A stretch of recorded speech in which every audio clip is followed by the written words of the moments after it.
right, guys, welcome back to another Victoria Events with Caleb Shaw. It is Monday, April 25th. Tax statements went out. I know everybody is super excited. We got a stacked show. We got the boss lady herself here to talk about it, so let's just jump right into it. Those that know me, you know I don't like taxes. That's kind of my thing. It sucks. And I don't like that property owners never truly own their homes. I'm all for a consumption tax. I'm all for all sorts of things other than property taxes constantly going up on homeowners and property owners. So that said, though, this is the system that we live in, and everybody's tax statements just went out. Their 2022 Notice of Appraised Values, and they suck, and they're real high, and nobody likes them, and everybody's mad right now, and rightfully so. And so I wanted to bring you in to talk about this because, one, these things are super confusing. You know, my phones are blowing up. People don't know how to fill these things out. As in true government fashion, they don't make it very clear or, you know, easy to navigate your way through this. And secondly, I want to try, if at all possible, to give property owners and tax owners some type of help. I think it's a rigged system. I know you're not supposed to say that, but I think it is. I think it's not set up for the average homeowner to be able to walk in and properly defend themselves. And I don't think that the culture of the CAD, in the sense that I think it should always err on the side of the taxpayer. There's a gray area. They should be serving us, and it should be everything they can do to help us when we walk around, instead of feeling like us versus them, and we walk in there like terrified, on the defensive, because they have all the power, all the authority, and they're not afraid to use it. And it's very discouraging. And so on that note, I have blown right past introductions, and they're probably like, who is this lady sitting with me? If you wouldn't mind, please introduce yourself and tell them who you're here with. Sure. So my name is Kinsey McGrew. I am a senior property tax consultant with Junek Consulting here in Victoria.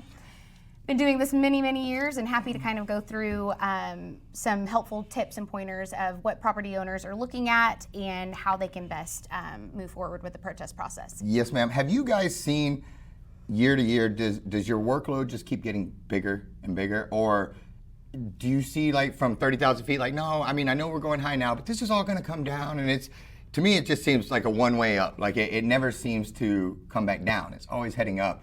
Is there any relief in sight, or is this just kind of the direction we're heading right now? Values in general are going up. I think in the real estate world, you know and understand that cost is going up. But at the same time, that's not applicable to every single property, you know, universally. So there are increases in value. There are, you know, certain data sets that you're going to want to look at to see if that's appropriate for your property in your particular circumstance, location, that sort of thing. Well, one of the things that bugs me is everybody says, you know, our market's on fire, and these assessments are a snapshot in time, and we have to capture. We don't like doing this, but we have to capture that moment. Well, I would argue that our market's not on fire. I would argue that it's burning down right now. And to me, it seems very disingenuous, knowing that it's inflation that is causing these, that it's not a good, healthy market that's causing these, but yet they're all too willing to pounce right on that. And while we're all trying to figure out how we're going to deal with food costs rising, gas prices rising, now they're also going to slam us with our homes, when we all know that as quickly as these rose, they can come back down. But the CAD never matches those rates down. They'll catch them second by second as they raise, but they never get them on the flip side. And so I'll be honest, like, my biggest suggestion before we get into this, and then I'm going to shut up, is just to call you guys and have you all fight it, because while we have the opportunity to go fight on our own, again, I think it's a system that's not set up for us to succeed. And I think it's very frustrating for the average person to walk in there and walk out dejected, rejected, and shut down.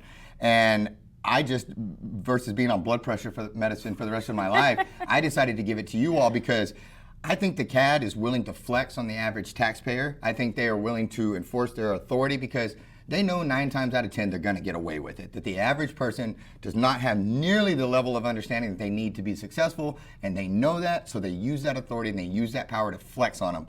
But they don't flex on you guys as much, because you actually know what you all are doing, and they know that if they try to do that, they're going to get caught. So I tell people that my suggestion at this point, until we have a different culture, is to just hire you guys, because they won't flex on you like they'll try to flex on us. But that said, I still want to give everybody a chance. So I'm going to shut up now. I just want to get my piece out. Taxation is theft. Stop it. You guys, you don't have to give us affordable housing. You don't have to give us all that. Just lower our taxes and give us our own money back, and we can go from there. So, sorry, I know you don't like my rants, but let's get into this here. 2022 Notice of Appraised Values. Yes, talk to me. Before we get in, Your floor now. So, property owners, if they are experiencing that flex that you're talking about in any kind of informal or formal hearing, please understand that there is a board of directors that is the overarching group that is supposed to be managing the appraisal district. Supposed to be, you said? Supposed to be? Supposed to be. But isn't that the fox guarding the hen house? Because the people that oversee them are the people that get the money from them? That is a statewide concern. And this year in particular is interesting in that Victoria ISD has appointed members that are the public. So that is something that I think is very interesting this year. But the next meeting is May 18th. If you're going in there and you're experiencing, I talked to a gentleman yesterday that got hung up on 3 times trying to resolve his protest. If you're experiencing those types of things, that really needs to be voiced and brought to the Appraisal District Board of Directors. And the next meeting is May 18th. They have public comment at the beginning of every meeting. It is imperative that they understand what taxpayers are going through, because I think, we go and we voice our concerns at those meetings all the time, but if the general taxpayer isn't getting that information to the people who understand and make those decisions, the chief appraiser serves at their pleasure. So if we can How can they not know? How can they not know? I mean, all they got to do is be on Facebook, which I would argue most of them are, and they can see the outrage. They can see, this isn't something new. This isn't 2022 that everybody's like, oh my God, like this is years and years. They have to have compelling arguments. So you get folks calling and talking all kinds of, things that don't really matter. And they get a little bit off track on what their argument really is. And so I think that sometimes that complaint can fall on deaf ears because it's not necessarily something that the board of directors has control over. Everybody is supposed to be working under the Texas Property Tax Code.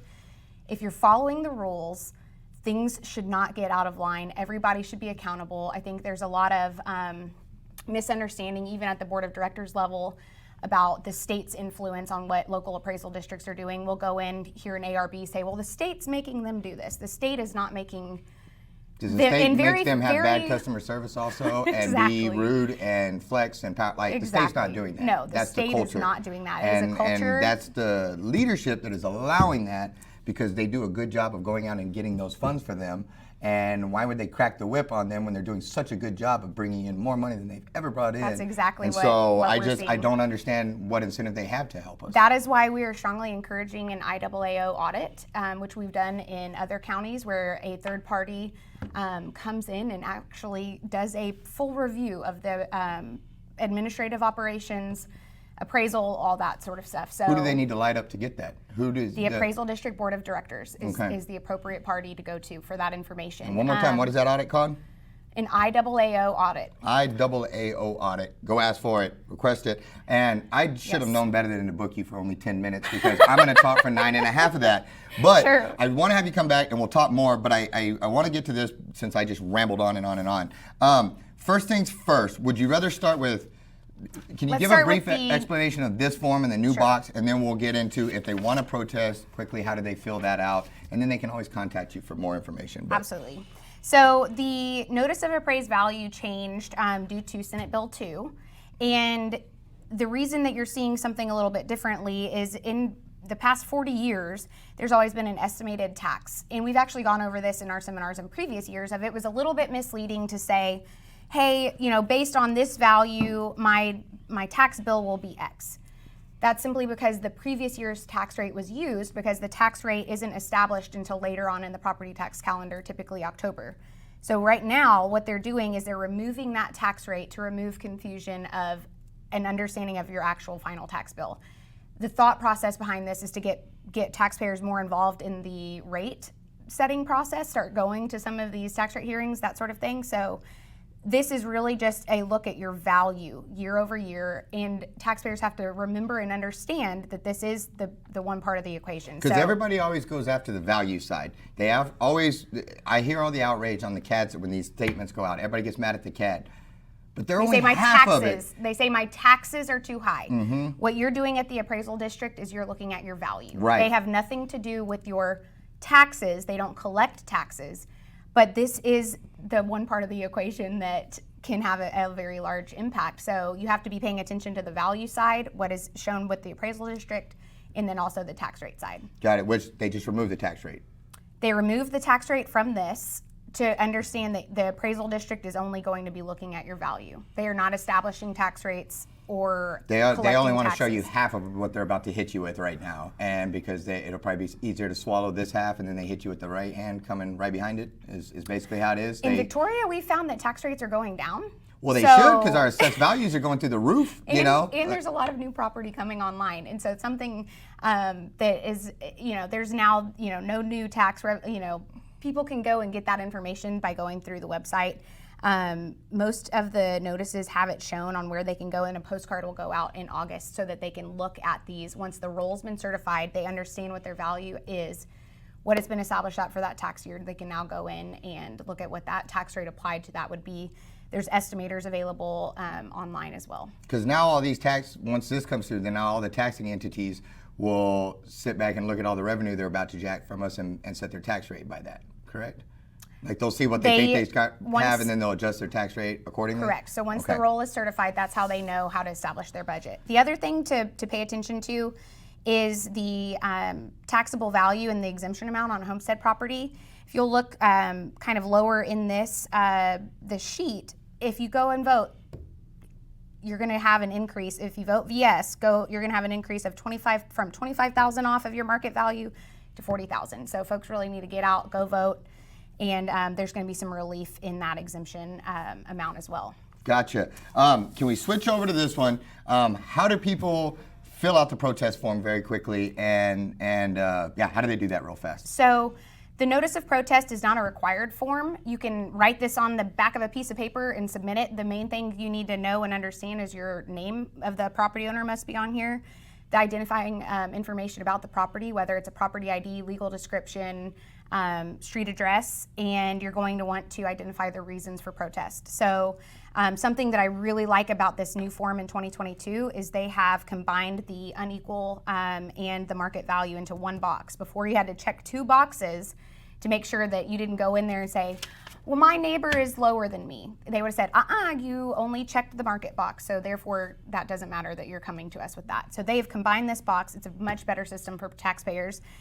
You need to mark every single thing that's appropriate and applicable to your protest. And again, this doesn't have to be on this form. If this form is intimidating to you, make sure your identifying information is on there and your reason for protest, and the appraisal district will use that to open your protest. Can you do this real quick, this hearing type? How do they answer this box right here? Because that gets kind of convoluted, like there's a lot of information in that short paragraph. So this is a new option for taxpayers in that appraisal districts are required to give you an informal hearing now. They used to be able to just send you straight to an appraisal review board. That's what they did to me, and I wanted the informal, and I didn't even get it. Exactly. They just shot me right to where I lost. So I recommend, trying to discuss the property valuation directly with the appraiser in advance. So I, in this case, would always request that informal conference with the appraisal district. And then if you're looking for a single member ARB panel. Do you answer one or the other on this, or can you check yes to both, to where if I don't like the informal, then I absolutely want to go and argue with the next step? That will be if you do not reach a settlement in an informal setting, you will automatically be scheduled for an appraisal review board hearing. They can answer one of those. As long as your protest is filed. What I think a lot of folks do is they go in there and they say, hey, I'm here to discuss my value. They never actually file protest. You have to file this piece of paper to have that foot in the door, to have a hearing scheduled. So single panel ARB member, or single member ARB panel, I don't think it's ever a good idea to have just one person determining my outcome. So of course I would want a typical panel of 3 to 5 in an ARB. So I would select no on that one. Good deal. Well, apologies for, I should just book double the time, because I know when it's taxes I'm going to talk twice as much. And so how can they reach out to Say the name of the place. Junek Junek Tax Consulting. One of these days we're going to talk about, work on that. Anyway, I'm just kidding. How can they get in touch with you all, and are you taking new clients? The best way to get in touch with us is to email info@junekconsulting.com. Junek is spelled Junek. We are taking new clients. We'll likely shut that down in advance of the protest deadline so that we can get all of our information gathered and over to the appraisal districts. Gotcha. Well, thank you so much. Guys, they did a great job for me. I got my butt kicked in there. I thought I won, and then I got my butt kicked in there, and I went to them in just absolute desperation, and they jumped in, and they did a great job. So look them up, talk to them, see what they can do to help you. But fight your taxes, because taxation is theft. So take a quick break and be right back with our next guest.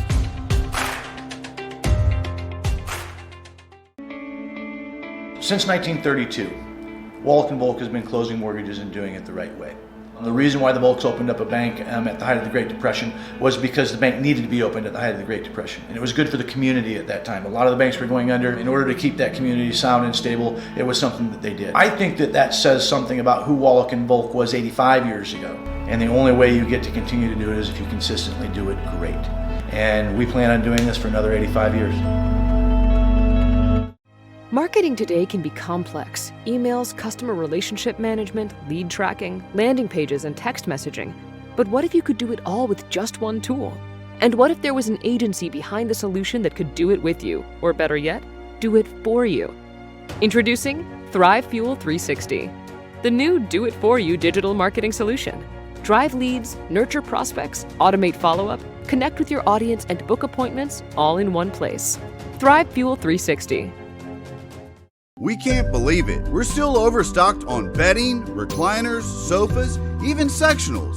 It's happening right now at Cayman Furniture. Buy it today and have it delivered today. And you thought I was kidding. Buy it today and we'll have it in your home tonight.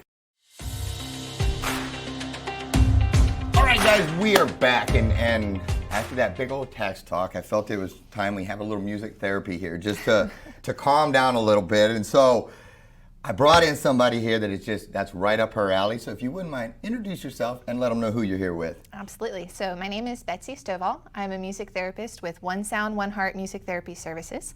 And we provide music therapy for people in the area. So music therapy is for people of all ages, but right now specifically we work with kids with developmental delays, intellectual delays, and various other special needs. What about tax-induced delays? Anything like that? No, I'm sorry. No experience with that, but I may we need give some it a music shot. therapy pretty soon here, but no.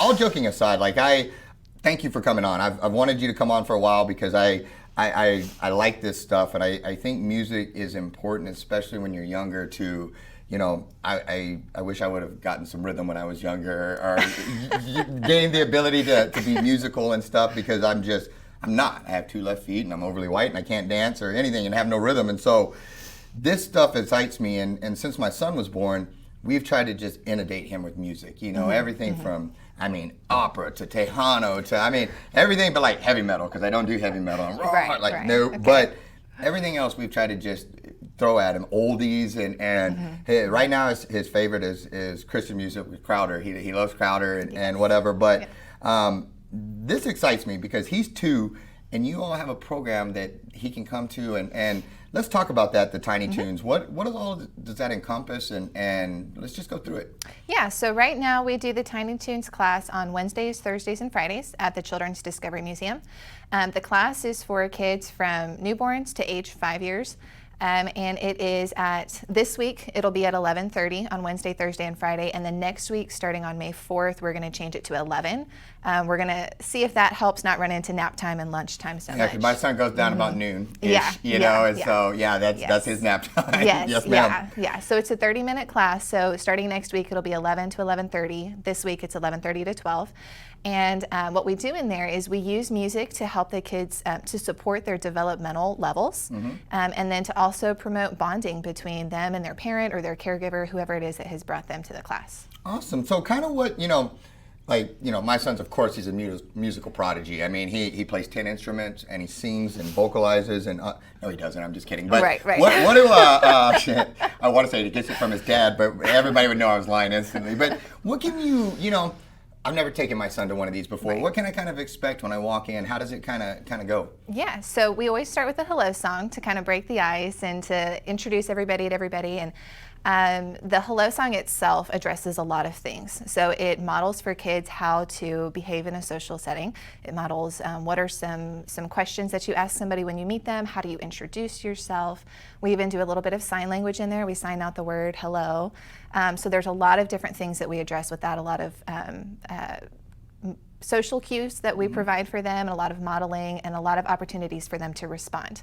Then after the hello song, then there's we can do some instrument play. We bring in drums and shakers, and sometimes if we have kids that have been there a lot, we'll bring out some more novel instruments, which is really fun to watch them try to figure out how to play this. We do songs about me to help teach them about the different parts of their body and ways that we're all similar and ways that we may be different. We do bonding songs between the child and their caregiver, and then we always end each session with a goodbye song. So that's kind of the format of what you can expect coming into the class. I like it, and just to clarify again, all joking aside, they don't have to be any type of musical prodigy. No, Just come in not and at all. it's perfectly acceptable to just bang the Yes. drum and what have you. Absolutely. We've got him some little pianos, and we've tried to buy him like 6 different instruments just so he has fun with them. Right. And he's in that phase right now where he sings like a pterodactyl. Love him to death, but he sounds like a pterodactyl when he's singing right now. And Yeah. so be prepared. You know, it's cute, but it's a pterodactyl sound, and so it's Right. he's going through that pterodactyl phase. Right. You know, so he's Well, and what we find with most kids when they first come in, they're so shy that they won't sing for us. Mm-hmm. But then they go home even after that first day and they start singing the songs at home. And the parents come back and they're like, "Why won't you sing in class? You're singing at home all the time, but you won't sing in class." So we don't see that. You might be lucky and get to hear that pterodactyl sound, but you know what? I love his pterodactyl sound. It fills the home, and I love it, and it's cool. You also, that's not the only thing with the Tiny Toons. You guys also have summer camps that you do of Yes. those. Let's switch Yes. over and talk about those a little bit. What do summer camps entail? Okay, so the summer camps are going to be, there's going to be 2 different types of summer camps we're doing. We're doing some that are just educational in terms of music. So we're doing a ukulele camp and a guitar camp, which are both for beginners. You don't need any musical background at all. And for the ukulele camp, we will provide the ukulele. It's included with the cost of the camp, and the What students. is a ukulele again? Which one is that? It looks like a mini guitar. Okay, that's what I thought. It's that little Hawaiian little guitar Yes, that you see. Okay, yes, got it. Yes, that's the ukulele. So that's Hawaiian provided. guitar. Okay, sorry. Go on. I just You know, heard if it what I said. works, if you, Yeah, there you go. Hawaiian guitar. We'll call it that. Yeah. So the ukulele is provided with the cost of the camp, and the campers can take that home with them at the end of the week. And then for the guitar camp, we will provide a new set of strings, and we will teach the kiddos how to restring their guitar. And if it needs to be restrung, then we'll actually go through and restring it with them. And then we'll teach them the basics of music and how to play the instruments that they have. And then we're going to have the other side of music camps we'll have is called Crescendo Kids Music Camp. And that one is going to be more similar to the Tiny Toons class. The parents or caregivers won't be there. It will be a drop-off camp, but it's going to be just kind of a general interactive music camp where they get to play all sorts of different instruments and learn different things about music and play music games and things like that. And all of the camps will also be held at the Children's Discovery Museum. And we have, I think, about 3 weeks of camps in both June and July. So the best way to find out the dates and which camp it is just to go onto our website and see the dates for the camps there. Great. Well, I just think this stuff is awesome, and again, I'm excited to get you in here. Next time, if I would have thought about it in advance, I would have told you is we need to bring in one of the students or somebody and play a little jam on here or something and show off a little bit and what am I forgetting? Is there anything that I've blown past or talked too much or didn't give you a chance to talk about? No, I think that pretty much covers the events we have. We would absolutely love to bring some instruments up here and we can just have a jam session with us. Yeah. We do go to a lot of events in Victoria and we have a booth there where we take the instruments and people can come up and play whatever instrument they think looks fun. And so that's something that if you, like, we go to the Downtown Art Walk, we go to whenever the Children's Discovery Museum has events, we have a table there with the instruments that we use in sessions and in these classes, and people can come up and play it and see what it's like. Outstanding. Well, great job. I'm excited. We're going to send the Truminator your way and let you get in on that. But no, I think this is great for him. And he, you know, as most kids at that age, I'm sure he likes singing and dancing. And somebody told us about dang Blippy or whatever that guy's name is. Yes. And so now we have Blippy going all the time in the house. Yeah. And so I would love to have him doing his own music instead of Blippy. There you go. So yeah. But anything else, young lady? Well, so you made the comment earlier, and I just wanted to come back to it real quick. You said that you have no musical talent at all. This is true. And I'm Overly going to true. disagree with you on that, Okay. because if you can walk, you have musical talent, because that seen means me you have walk? rhythm. No, I'm just kidding. You know what? I'm not opposed to it. If Yeah. you can teach me music, and because I was in band and I had to cheat my way through it in like 5th grade, because I played trombone and I sat next to another guy who actually knew what he was doing. And trombone's one of those you can kind of cheat on, because you just expand your cheeks, keep them there, yeah. and then watch the guy next to you and just try to match his slide movement, and you can kind of. But that's how I got through there, and I was like, oh my God, I have no talent at this. And I even in like 5th grade, I realized like I don't belong in here, you know. And I love music. I get around the guys in here, they're jamming and they all have rhythm, and I don't. So if you can teach that to me, we'll be buds. We'll have to bring instruments the next time so I can prove to you that you can Let's be a musician. Let's do it. We will have you back in here, and we will do that, because again, if you can teach me, you deserve whatever's coming your way. Good, because I'm a handful, you know. And so, thank you again for coming in. Children's Discovery Museum is where they're at. Check them out. Go to the, what was it again? The website is onesoundoneheartmusictherapy.com. Got it. And you have your Facebook page, which is also One Sound, One Heart Music Therapy Services on there as well. Yes. Good deal. Guys, we will take a final break and be back with our last guest. Hey, I'm Cindy Staley, and today we're doing something really fun. We've got studs that our community has purchased and sponsored, and they've written their names on them. This is something that we want you to participate in with us. Our studs cost us $8 a piece now, but you can be a sponsor for just $100 a stud. It's really a way for you to partner with our families, but when they walk in and they know that the community has partnered with them, it makes all the difference in the world. Please join us, won't you?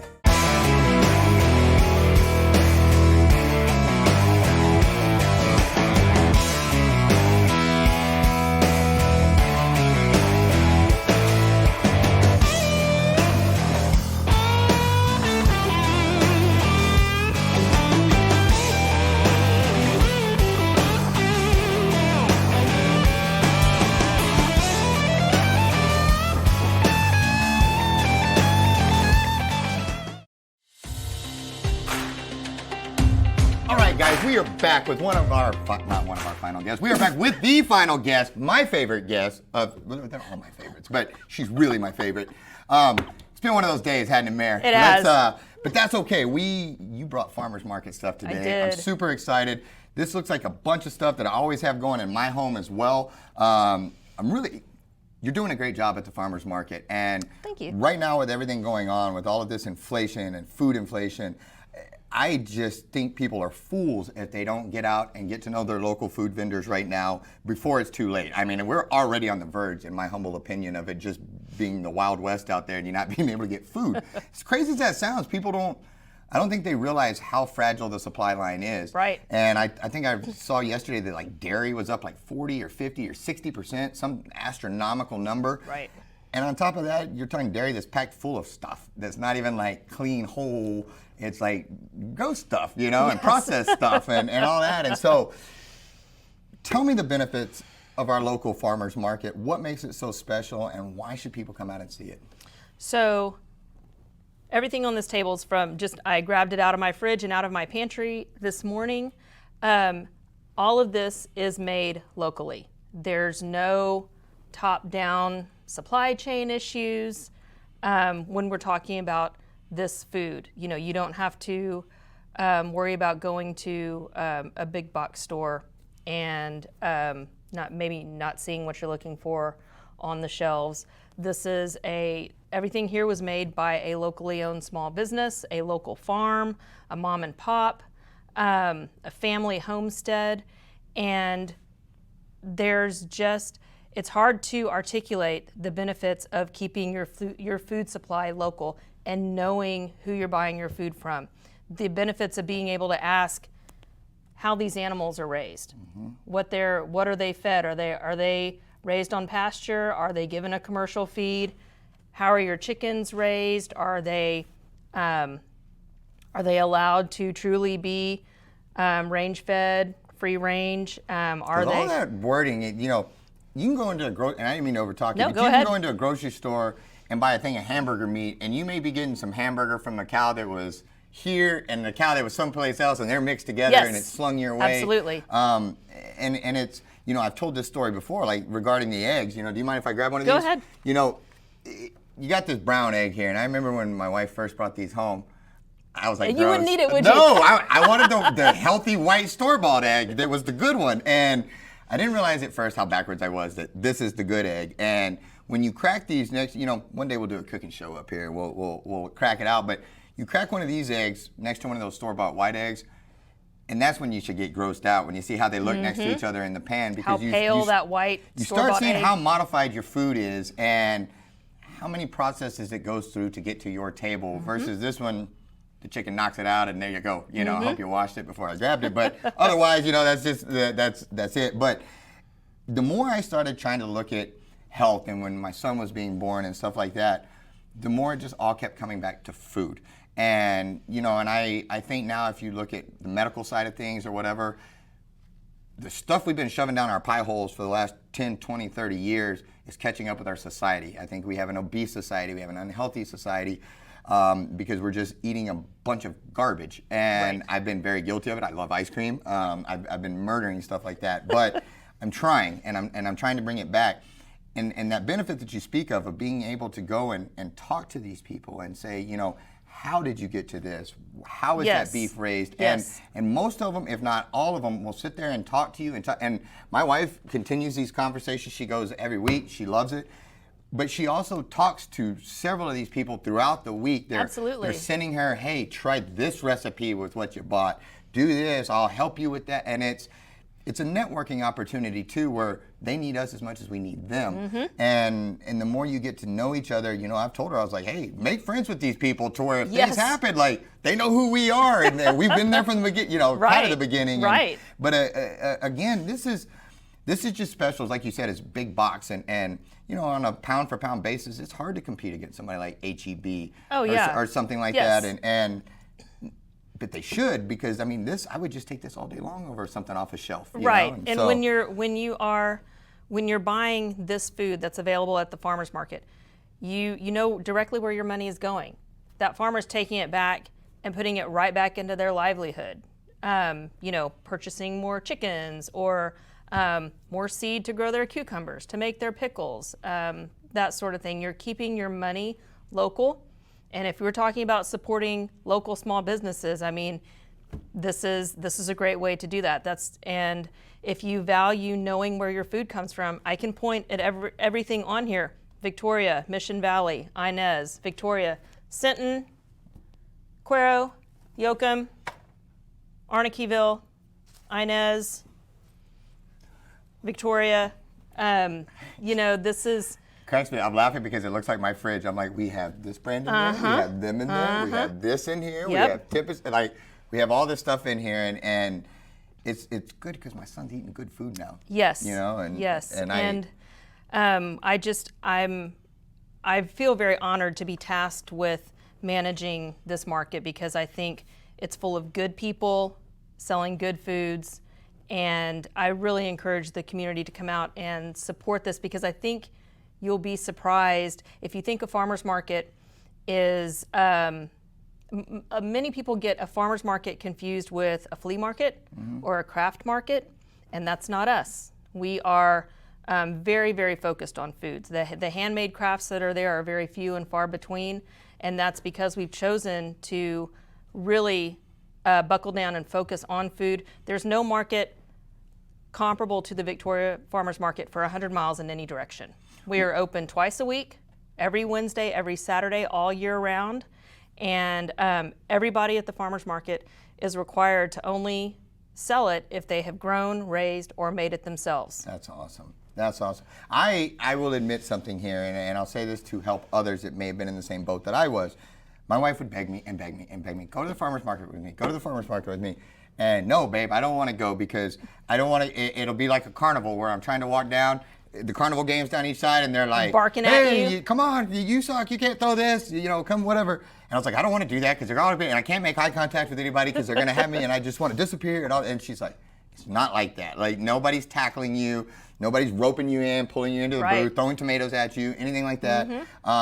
But they are there to talk to you. They are there to answer your questions. They are there to go through all this, but they're not there to pressure you, harass you. Absolutely Nobody's not. It's not a high stress environment. They're It's not going a to carnival. thank you. They're going to thank you for being there, even if you don't buy from them. They're going to make eye contact and say, "Hey, thanks for coming today." Yep, but they're not going to pressure you. So you can go unpressured and go enjoy it. If you fellas out there just thought that it was carnival games, it's not.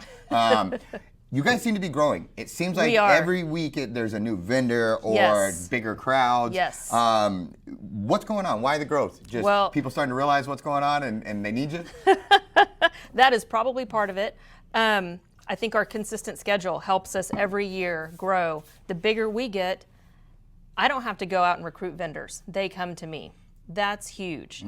They come and see for themselves what the market is and where they might fit in.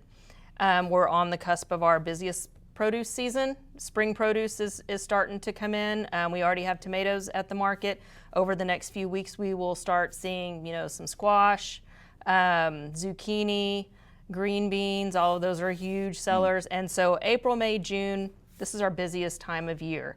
And it's one of those things, the bigger presence we have out at the Patty Dodson Center, we get a lot of people driving by who will just turn in because they've never been there before. And bam, now we have the chance to recruit you, someone who's never been here before, into an occasional or maybe returning customer, and then hopefully into a regular customer.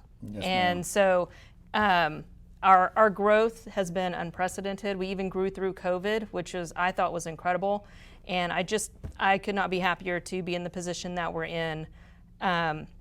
We're getting averaging almost one new vendor a week. That's incredible. And I stand behind all these products, all these vendors. They're just incredible people, and I think they make and sell incredible foods. Well, I can speak to them too, and you're right, they do. They're incredible, and you do an incredible job running it. Thank you. So do all the vendors. We did an episode of Meet Victoria right at the end of last season. It was a great one. You'll get to meet some of them. Tell them real quickly before we let you go, how can they find the farmers market? How can they follow it? How can they keep up to date with you? Okay, so we're on Facebook, Victoria Farmers Market. We're on Instagram, Victoria Farmers Market. The day before each market, so that means every Tuesday and every Friday, I will post a list of every vendor that's coming to that market the next day and exactly what they're bringing. And Facebook and Instagram are the best ways to keep up with what products are at the market. And I would love for your viewers to check us out and follow us on social media. It's the best way to keep up with what's going on, because it's always changing. I mean, this is seasonal produce, which means, things can stop and start depending on the weather. We could be not having anything for a while, and then bam, all of a sudden everybody's produce is coming in. And it's like, all right, here we go. Yes, ma'am. Well, wonderful job again. Thank you so much for coming on. Thank you for bringing these. Guys, make sure you go check out the farmers market, see all of our guests, and thank our sponsors for all they do in taxation and theft. We'll see you at the next one. Thanks so much for tuning in to Victoria Events with Caleb Shaw. Make sure you comment down below, like the post, share the post. It really helps the algorithms. If you haven't done so already, make sure you follow our page. If you're watching on YouTube, subscribe and hit that notification bell so you don't miss any episodes. And if you have an event coming on you want featured on Victoria Events, shoot us a message. We'd love to help you get the word out there. Lastly, make sure you support our sponsors. We could not do this show without them, so we're very grateful. Thanks so much, Victoria, and we'll see you at the next one.